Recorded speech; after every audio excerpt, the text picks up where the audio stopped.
Sisäilmakoditon on ihminen, joka oireilee invalidisoivasti sisäilman erilaisista haitoista, kuten homeista, hajusteista ja erilaisista kemikaaleista, eikä ole löytänyt asuntoa, jossa kykenisi olemaan. Sisäilmakodittomuuden taustalla ei ole siis usein tunnettuja asunnottomuuden syitä, kuten päihteiden käyttöä. Sisäilmakodittomat asuvat esimerkiksi toisten ihmisten luona, parvekkeella, autossa, teltassa tai ulkorakennuksissa. Kodittomuus voi kestää useita vuosia.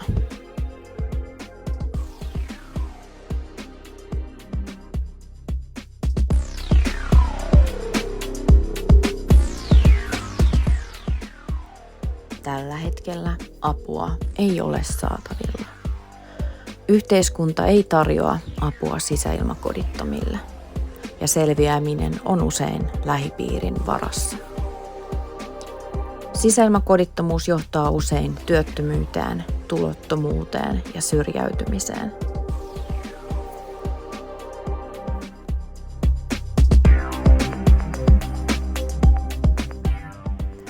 Voit auttaa arvostamalla tervettä ja puhdasta sisäilmaa, valitsemalla kotiisi hajusteettomat pesuaineet tuoksullisten sijaan sekä välttämällä terveydelle haitallisten tuoksujen käyttöä, kuten raikastimien ja huonetuoksujen käyttöä.